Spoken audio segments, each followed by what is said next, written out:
కాకినాడ నగర పరిసర ప్రాంతాల్లో దొంగతనాలకు పాల్పడిన యువకుడు పోలీసులకు చిక్కి కటకటాల పాలయ్యాడు. కాకినాడ నగరంలో క్రైమ్ పోలీస్ స్టేషన్ ఆవరణలో ఏర్పాటు చేసిన మీడియా సమావేశంలో క్రైమ్ డీఎస్పీ ఆర్ రామచంద్రరావు మాట్లాడుతూ కాకినాడ నగరంతో పాటు సర్పవరం, ఇంద్రపాలెం ప్రాంతాల్లో దొంగతనాలకు పాల్పడిన సుంకర తేజ అనే యువకుడిని అరెస్ట్ చేసి అతని వద్ద నుండి బంగారం, వెండి వస్తువులతో పాటు ₹1,50,000 నగదును స్వాధీనం చేసుకోవడం జరిగిందన్నారు. చోరీ సొత్తు విలువ సుమారు 11 లక్షల మేరకు ఉంటుందని డీఎస్పీ చెప్పారు. ఈ సమావేశంలో one town CI Nagadurgarao, crime CI V Krishna, ఎస్ఐలు స్వామినాయుడు, వినయ్ ప్రతాప్లతో పాటు క్రైమ్ సిబ్బంది ASI K Govindarao, SI K Dhanaraju, హెచ్సీలు, పిఎల్విఎస్ఎస్ ప్రసాద్, వర్మ, పీసీలు పి ఈశ్వర్రావు, వి నాయుడు తదితరులు పాల్గొన్నారు. దొంగతనాలు చేయడం, తలుపులు పగలగొట్టి చేసే ఉంటాయి, తాళాలు తీసే దొంగతనాలు చేసే ఉంటాయి. ఆ విధంగా దొంగతనాలు జరుగుతుంటే మనకి ఈ సీసీ కెమెరాలలో ఈ CCS team, one town CA గారు వీళ్ళంతా కలిపి ఈ నేరాల గురించి బాగా వాళ్ళ స్టాఫ్తో బృందాలుగా ఏర్పడి తిరుగుతుండగా సీసీ కెమెరాలో వచ్చిన ఇన్ఫర్మేషన్ బట్టి ఐడెంటిఫై చేసి సుంకర తేజ అనే ఇంటర్మీడియట్ చదివే కుర్రవాడిని, ఇంటర్మీడియట్ అంటే మేజరే, 10th క్లాసు చదివి 2 సంవత్సరాలు అయిపోయిన తర్వాత ఇంటర్మీడియట్ చదివాడు.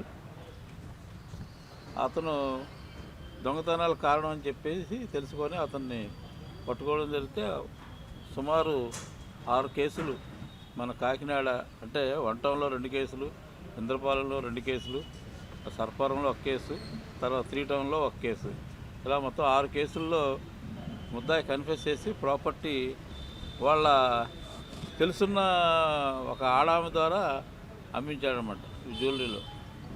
అవన్నీ ఇప్పుడు సిసిఎస్సిఏ గారును మన వన్ టౌన్ సిఏ గారు క్రైమ్ నెంబర్ 285/24లో అరెస్ట్ చేసి ఈరోజు ఉదయం ఈ ప్రాపర్టీ అంతా రికవర్ చేయడం జరిగింది.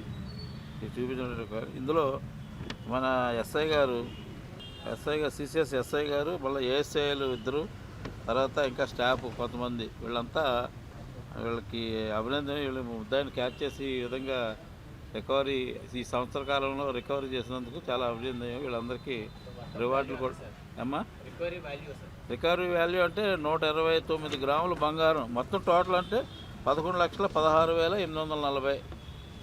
అందులో క్యాష్ 1,50,000 క్యాష్ ఉంది, 129 గ్రాముల బంగారం ఉంది, వెండేమో సుమారు 566 గ్రాములు వెండి ఉంది. వస్తువులు ఇవన్నీ ఐటమ్స్ రూపంలో ఉన్నాయి.